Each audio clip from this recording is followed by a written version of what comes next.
Hi there, my name is Craig Ellis and I am the chairman of the Port Alfred Soup Kitchen here in the Eastern Cape in South Africa. And I want to say thank you very much to Alina for asking us to do an update of the Port Alfred Soup Kitchen, because quite a lot of the old students know about Port Alfred Soup Kitchen and what we've been doing. But obviously during 2020 and 2021 things have changed drastically, and so an update of that is what really was necessary. So thank you very much also to Stenham University for always supporting us in the past, and also for the Universities for World Hunger as well. Thank you very, very much for everything that you have done for us as well. So where are we and what's been happening? Well, the first thing was, as soon as we had lockdown, it was terrible because we had to actually close our doors. We were not allowed to operate at all. So it was very, very sad from our side. And just thinking that we were feeding people for so many years, and the little old grannies and the sick people and the kids, and they were just getting absolutely nothing. And it literally broke our hearts. And I do remember as well just having supper and praying and saying thank you for the meal. And it was terrible thinking that I've got a meal and somebody else doesn't have a meal. So it was a terrible time for all of us. And on top of that, we lost all of our drivers, our volunteer drivers, because they were all over 60.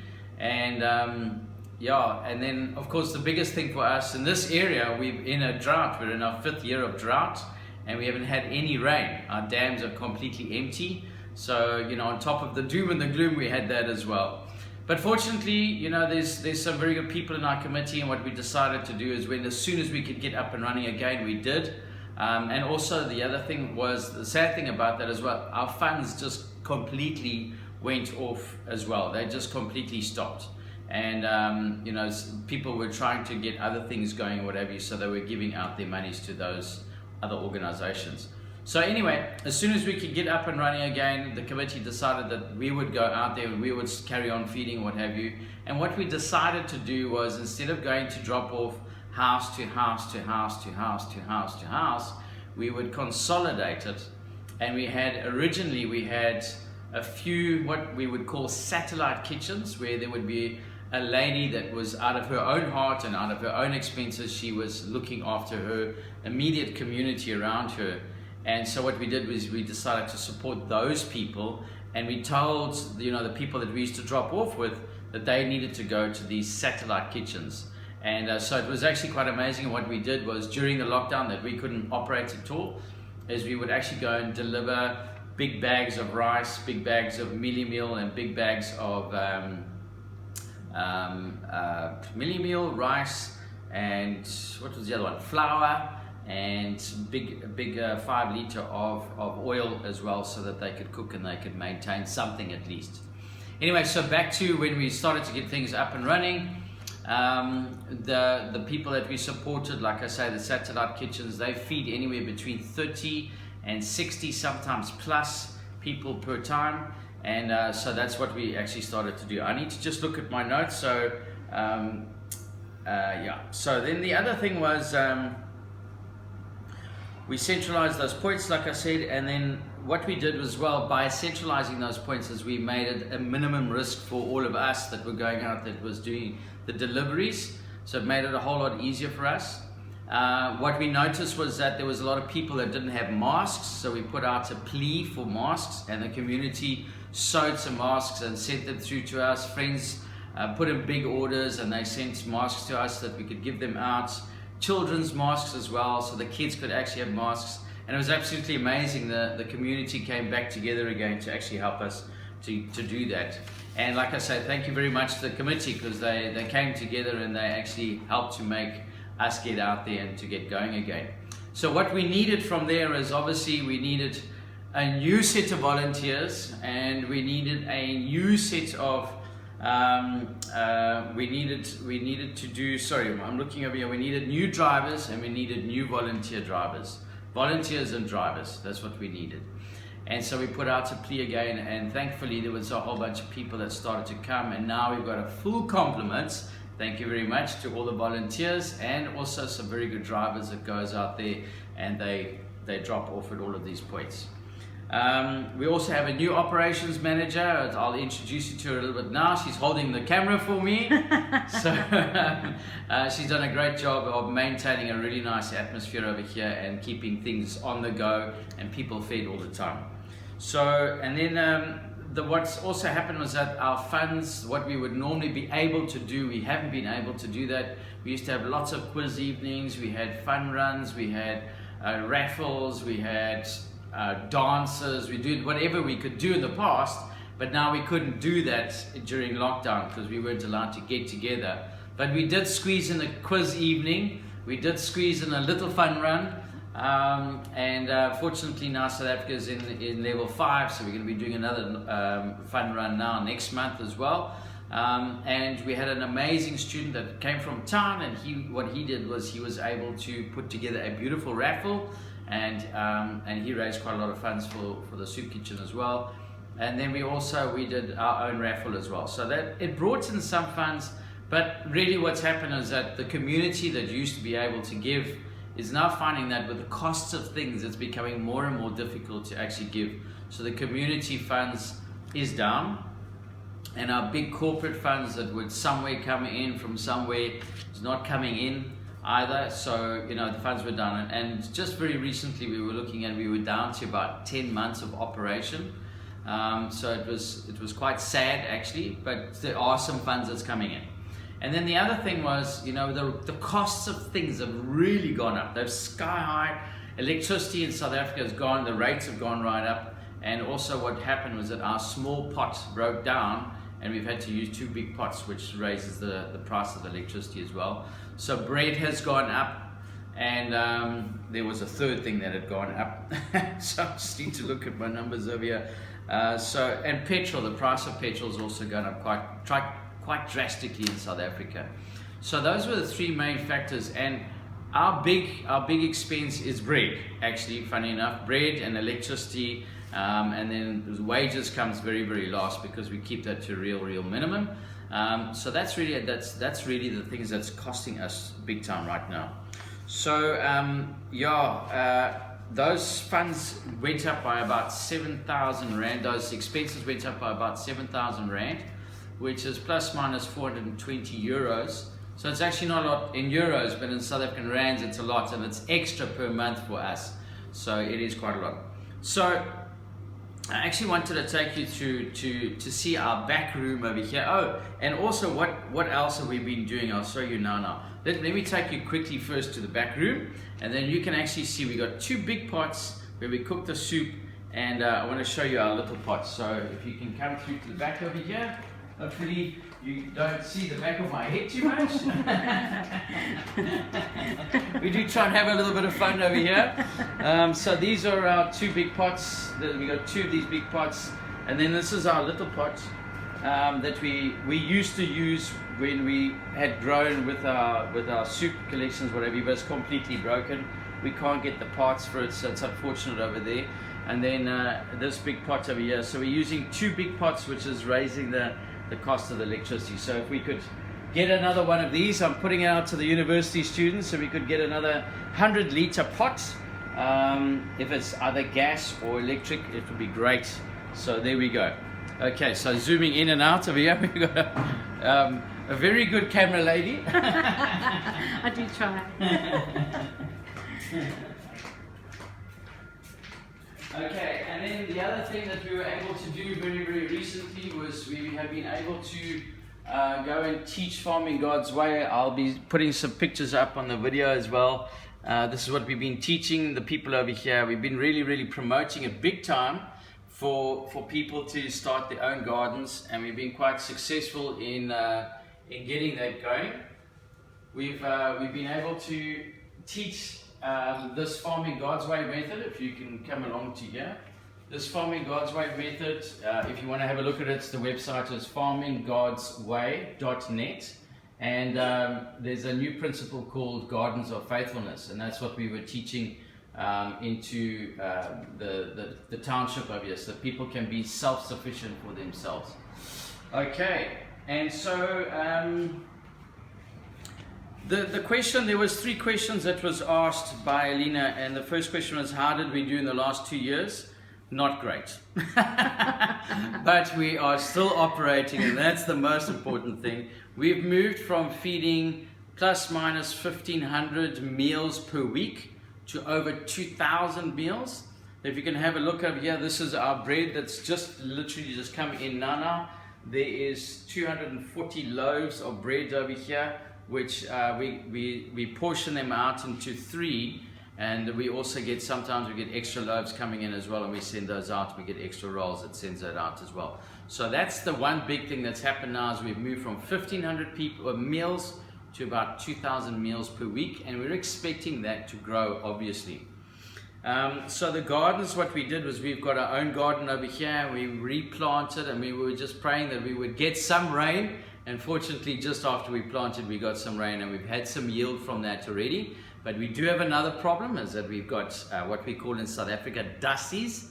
These are like rock rabbits. They are these big rabbits about this size, and they're eating them. So yeah, if there's any farmers out there that knows what we can do to get rid of those, please let me know. But anyway, so they are eating some of them. But we have had a yield, a beautiful yield of beetroots and some spinaches as well. Plus the farmers have been able to help us big time with our vegetables for our soup. We've trained 10 people up inside the township that will be able to go out and teach another 10 people of how to do this farming God's way inside their garden, so that they can have sustainable vegetables for themselves over and over. We're also doing this at the satellite kitchens as well, so that those people are a good example for the rest of them that comes to collect food from them. The other thing I did inside the town is I did a talk on farming God's way in the Gardens of Faithfulness for the garden club as well, so that we could spread the word out into town as well. Social media side, well, we've been the social media side, we are still learning, and with all of you students, you should know a lot better than what we know. We're asking for real help over here, because we want you to reach not only a national base in South Africa, but we needed to reach an international base as well, because your euros and our rands goes a long way for our rands. So yeah, that's, if there's anybody out there, any students that needs to do something as a community thing, we would love to have your help and your input as to what we can do on social media to grow our footprint over there. But we have done pretty well in ourselves and our little limited thinking and limited knowledge of what we've been able to do over there. And you can follow us on our Facebook page as well, the Port Alfred Soup Kitchen. Fundraising, so yeah, we're sticking to our fun runs and our raffles, but we're open to new ways of that we can actually do some stuff on social media and online and what have you. So if any of you can actually help us out with that, we'd really be very appreciative for that to happen. And we're looking for a new lady or a new man that can actually help us with our fundraising as well. We also could do with a supplier of bread. So, you know, we did actually have gifted to us from a big organization in South Africa, but it's changed hands. And so we were gifted 1,000 loaves over a period of time, and that really helped us a lot with keeping our expenses down. So a supply of bread. And then a new small pot is like what I was talking about. We're looking at upgrading our soup as well, so we need to put more ingredients inside there. At the moment, what's been going out, we're just getting the minimum of vegetables because we haven't had rains and the farmers are really suffering. So a cabbage soup isn't really that tasty, so we're trying to put some more things inside of it. And so I just wanted to just bring you over to this over here. Again, I will take a picture of it and then send it up and put it up so you can have a look at it. But this is what a vision that we put together for the year 2021-22 is. We actually put a vision together so that we could actually work with some things, so that it could actually help a lot with fundraising, with the gardens, and it's important for us to have this vision in place. Anyway, so you can go through that at some stage. I will put it up so that you can have a look at it. And then we were talking about how do we go forward. So the vision is part of going forward, but also we need to know that we can carry on. It's been going for over 20 years. We need to know that we can carry on for another 20 years plus, being able to help those that really can't help themselves. But in the meantime, we are teaching Farming God's Way, the Gardens of Faithfulness, into the townships, so that people themselves can look after themselves as well. And we have been supplying people with seedlings that comes from a place called Ikala Trust. We just need to give them a small donation so that we can get some seedlings and that we can plant them inside the grounds. And we need rain. So if everybody can pray with us and just let us know, we really need some rain that can come over here, because if the rain comes, it will lift everything up for us. And that's really what we do. And I'm going to hand over to Julie now, and if she can just let us know, how things have been for her, and I'm going to turn around this way, for her and for what she's been able to do over here for the volunteers that comes through, and your trips that you go out there into the townships. If you can just tell us a little bit from your side. Okay, hi, I'm Julie, supervisor, operations manager here at the soup kitchen.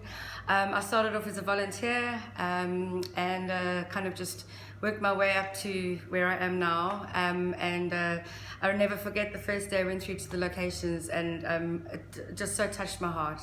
There's so much love in the townships. I haven't seen anybody complain. Smiley faces, the kids are happy, and it's just a little bit of fun, and to make their days special as well. The volunteers here, I've got a good sort of 5 or 6 permanent volunteers, and we have a lot of fun in the kitchen, getting all the sandwiches prepared to take out on the trips. I've let a few of the newer volunteers go out and drive and just see what it's all about. And I forget that I've done it for quite a long time now, and for them it's actually really, it's their first time, so it's all very exciting and it's all new and it's great. And then every now and then I'll go and I'll see my people. So we've had a lot of great donations. Just example from Feather Farm with the eggs. So cook the eggs the day before, and then they can do their thing the next day in the soup kitchen, get sandwiches prepared, whatever other donations we get, we use those as well. We just keep it going, and whatever we have, we give, nothing gets wasted. The dogs get food, we get some donations from another donor, and we use that, whatever we get, and we make that into dog food, so the dogs also get fed. All the bits and bobs that we get at the soup kitchen that we can't use, they go to the pigs, so the pigs get fed. So nothing gets wasted here, which is great, because every little bit counts, and every little bit can count for a meal of something for somebody or an animal. And it's just, for me, I've grown so much as a person, and just to see the smiles on the volunteers' faces when they come in here. I mean, some of them don't have any jobs at all, so this is their their saving grace, I suppose, and to meet other people. So it's really nice, and it's nice for me to see that. So where I am at the moment, I sometimes go out to the farms, and I go and get some vegetables that side on the way to Grahamstown. And we come back with a whole bucket load full of cabbages or whatever, and then to watch them make the soup, and it's just so fantastic. And I thank the farmers every time. Every time I speak to them, just say thank you so much, and to all the donors, and thank you to Craig for being so awesome as well. Awesome, thank you very much. I don't know if I'm going to get this right, but there we go. I just thank you very much again to Alina and to the Universities for World Hunger. We really do appreciate you guys even thinking about us and keeping us in your thoughts. And if you can really help us with the social media and to really, really get ourselves out there, we really would appreciate it. All of these, please, we really do say thank you very much for looking after us, and good luck with your raising funds and for everything that you guys do, and for getting your degree, and for going out there and making a difference in the world. Thank you to you guys. Thank you.